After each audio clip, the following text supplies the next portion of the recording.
This is Literate Machine. I'm Eric Rosenfield. Vintage Season. C.L. Moore and the Golden Age of Science Fiction. All golden ages look like bronze from the inside. Barry Malzberg, Breakfast in the Ruins. Snatched from university by the Great Depression, as she would later put it, Catherine Moore switched to vocational school and landed a job as a secretary at a bank in the early 1930s. Every spare moment she would practice her typing, tapping out random sentences to improve her speed and facility. Soon, to pass the time, she began to work on a weird space western called Shambleau, in the mode of her favorite magazine, Weird Tales. Once she finished, she sent it off to the magazine. Why not? Thinking if it got rejected, she'd go on to other things. The editor of Weird Tales bought the story on the spot for the then impressive sum of $100, and according to legend, shut down the offices for the rest of the day to savor it. The story appeared in the November 1933 issue under the name C.L. Moore, which Catherine claimed was not to disguise her gender, but simply to hide what she was doing from her employer. Still, all the pseudonyms Moore would later use would be male, and female authors hiding behind male pseudonyms was a common practice at the time. Reading Shambleau nowadays, we might cringe at the racially tinged title character, a brown-skinned cat girl hunted by a lynch mob along the canals of Mars, concealing a nest of Medusan serpents beneath a red leather turban, a seductive, persecuted other revealed in the end to be truly monstrous. None of this was an issue in 1933, though, and its style, novelty, and sensuality caused a sensation and immediately established Moore's career. It is probably impossible to explain to modern readers how great an impact that first C.L. Moore story had, editor Lester Del Rey would write in 1976. Science fiction has learned a great deal from her many examples. But if you could go back to the old science fiction magazines of the time and read a few issues, and then turn to Shambleau for the first time, you might begin to understand. Moore soon quit her job and began churning out stories full-time for the pulp magazines, so named because of their cheap paper stock. And churning out is an apt term. In this age before television, with paperback books as we know them not yet invented, they first started appearing in 1935 and didn't reach their full maturity until the 1950s, the pulps boomed, brimming with thrill-a-minute scintillating tales and selling in the millions of copies. The money flowing into the publishers' coffers didn't precisely trickle down, however. The Depression had created demand, but it had also provided supply, with every unemployed would-be writer having plenty of time for the typewriter. Publishers paid on a work-for-hire, per-word basis, with writers getting a flat fee and no royalties or rights to speak of no matter how well that work sold or into what mediums it was adapted. This created an unusual situation, where low rates but high demand meant that to make a living a writer simply had to pump out as much material as they could as quickly as possible. The result was writers in the mold of Lester Dent or A.E. Van Vogt, who routinely produced 200,000 words, about 700 pages, a month. Often, as not uncommon at the time, Moore would write so many stories in a given month that she'd use pseudonyms for many of them so that they could appear in the same issue of a magazine. In 1936, a young writer sent Moore a fan letter thinking she was a man. His name was Henry Kuttner, and he made ends meet while he developed his writing career with a low-level job at a literary agency. While there, he incidentally discovered Leigh Brackett's work in The Slush Pile, one of the few women SF writers to publish under her own full first and last name at the time, and launched her acclaimed career. Moore and Kuttner began a romance and married in 1940. Commencing a unique writing partnership where they collaborated on almost every story. The two worked so seamlessly that often neither could remember who wrote which part of a given piece, one making way for the other at the typewriter often mid-paragraph or even mid-sentence. And by this time, the markets were changing. The generation who'd grown up on pulp fiction was aging out of the kind of cheap thrills they'd specialized in, while the younger generation increasingly turned to comic books, just now hitting its stride as a medium and taking all the air out of the pulps of yesteryear. Weird Tales, the magazine that had launched both Moore and Kuttner's careers, entered a long decline. In response to these changing tastes, when editor John W. Campbell took over the pulp Astounding Tales, he soon changed its name to Astounding Science Fiction and began aiming its contents at an older, more sophisticated audience. Campbell wanted to create something that felt like a contemporary fiction magazine of the future, with stories that didn't require lengthy explanations of technology and would instead foreground human behavior. This is the first of many times the paraliterature of science fiction would reinvent itself in an effort to gain adult respectability. For this work, Campbell was willing to pay higher rates than many of his competitors.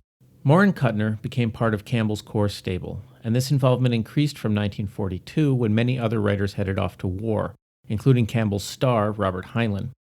The paper shortages of the war took a heavy toll on the pulps, but Astounding soldiered on. Many of Moore and Kuttner's best stories stem from this period, at the height of their demand in Campbell's, still freelance, work-for-hire employ.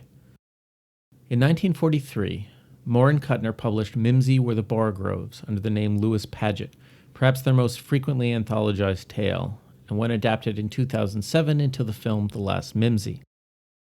In this story, two children discover a box of toys sent back from the far future, and it slowly begins transforming their understanding of reality, much to the confusion and consternation of their parents. This proves an excellent example of the period's movement away from page-turning plots into something more cerebral and emotional, and it anticipates some of the later work from Kuttner's protege Ray Bradbury, like 0 Hour, 1947, and The Veldt, 1954, where children's open and frankly alien minds allow them to understand things adults never could. In 1946, Moore wrote, mostly without her husband, what is arguably her masterpiece, Vintage Season, published in Astounding under the pseudonym Lawrence O'Donnell. It concerns a group of time-traveling tourists who voyage back to the idyllic past of 1946 or thereabouts to witness an apocalyptic event.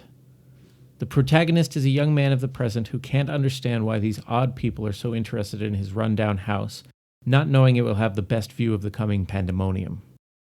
As the 1940s neared its end, the war was over, the atom bomb existed, and America had changed on a fundamental level. Science fiction grew darker, thick with visions of nuclear annihilations. In 1948, Moore and Kuttner, getting older and perhaps wearying of the word rates necessary to continue supporting themselves writing, went back to school for English degrees so they could supplement their income teaching. Anyway, things weren't so rosy at their primary market, Astounding. Campbell, once a paragon of the scientifically plausible, had become enamored of pseudoscience like telepathy and psychic powers, buying more and more stories featuring them, while his personal and political views, idiosyncratic, right-wing, and outright racist, became ever more apparent. Finally, in 1949, Campbell edited and published the first appearance of his friend L. Ron Hubbard's book Dianetics in the pages of his magazine, becoming an outspoken convert to the system that would evolve into Scientology. Writers of any credibility scattered from his pages. Campbell, for his part, descended ever further into reactionary thought, to the point where in 1965, in response to the Watts riots, he suggested that black people were happier as slaves, and in 1970 he implied that the student protester victims of the Kent State Massacre had it coming. Famously, he also rejected a story by Samuel R. Delany with an explanation that his audience didn't want a story with a black protagonist. But back in 1950, a new boom was about to begin. Paperback publishers finally seized upon science fiction, and writers found they could score good deals in actual royalties. New magazines started to proliferate, along with now trendy, if typically schlocky, sci-fi movies, and venues like the Magazine of Fantasy and Science Fiction and Galaxy stepped into the position of primacy vacated by Astounding. Pay rates rose, and folks like Heinlein and Bradbury broke into mainstream magazines like the Saturday Evening Post, which paid very well indeed. Everything seemed on the up and up until, perhaps inevitably, the boom became a glut and ultimately bust. In 1954, numerous magazines shut down as the oversaturated market spread the audience thinner than it could sustain, including Moore and Kuttner's original mainstay, Weird Tales. Bad turned to worse in 1955 when the largest distributor in the country, the American News Company, had a major strike. More than half of all magazines in the U.S. at the time were sold through the ANC, as well as 25 to 35% of popular books, and it also owned a system of newsstands that made it the largest magazine retailer in the world. And so, while the company refused to settle with the strikers, boxes of stock sat in warehouses for months or got returned entirely unsold to their publishers, crippling any magazine or book publisher without the resources to weather the storm. In 1957, capitalist machinations delivered what would prove to be the killing blow for much of the industry.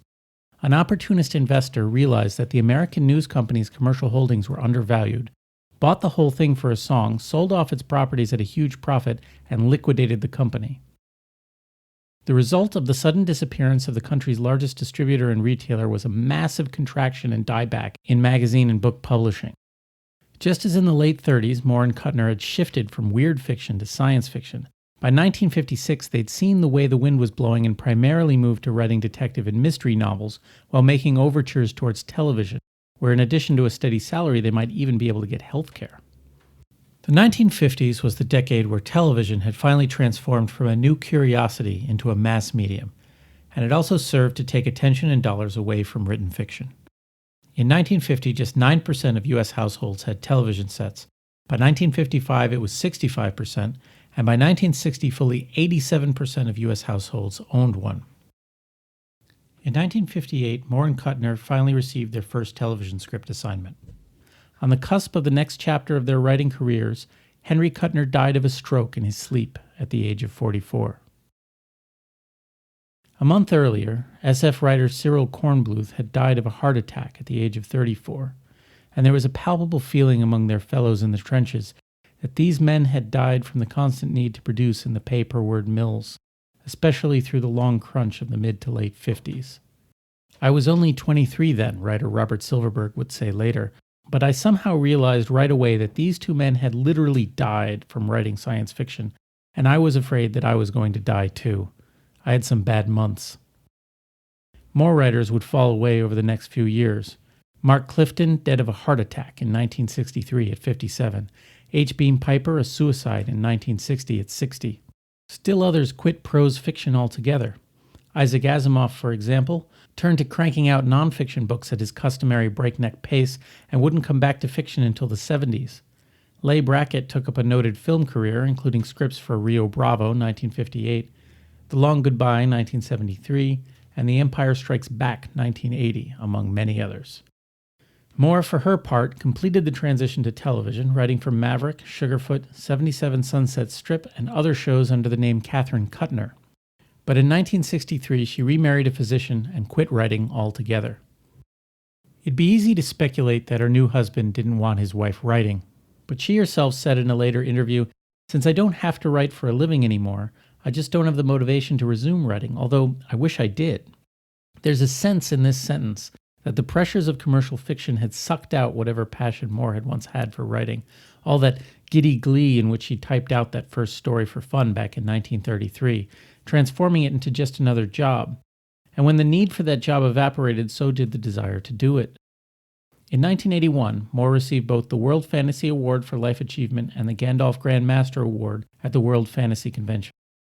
Later in her life, I haven't been able to determine the exact year, she was nominated for the Science Fiction Writers Association Grand Master Award as well, but her nomination was withdrawn at her husband's request because her Alzheimer's had progressed too far for her to be able to attend the ceremony.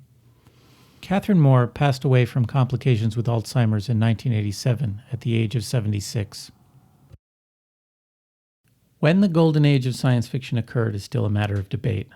People tend to mark the beginning at 1937 when Campbell took the reins of Astounding and began the movement away from thrill-a-minute pulp yarns to a more modern science fiction. The ending is sometimes marked at 1942 when so many writers went to war and magazines closed because of paper shortages. Sometimes it goes to 1946, 1949, or all the way to 1953. Others have argued, notably Robert Silverberg, that the boom from 1950 to 1953 was the real golden age and produced some of the most notable works of the era. Sometimes you can catch modern writers pine for the days when you could throw a manuscript over an editor's transom for them to find in the morning, when a short story could pay your month's rent or make your career, and when demand was such that writers rarely got rejected or even had to rewrite their work.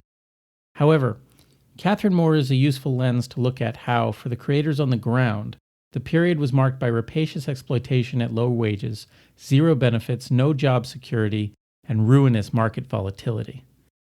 Writers were notorious for living hand to mouth, and only a handful of big names like Heinlein managed to successfully escape the treadmill. If that sounds familiar in this age of the gig economy, know that the way our economic system is structured isn't accidental.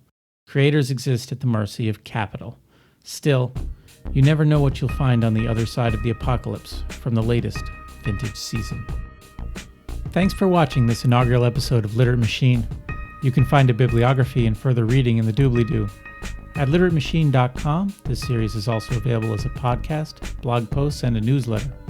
You can contribute to my Patreon at patreon.com/Eric Rosenfield. Don't forget to like, subscribe, comment, click the bell, and tell your friends.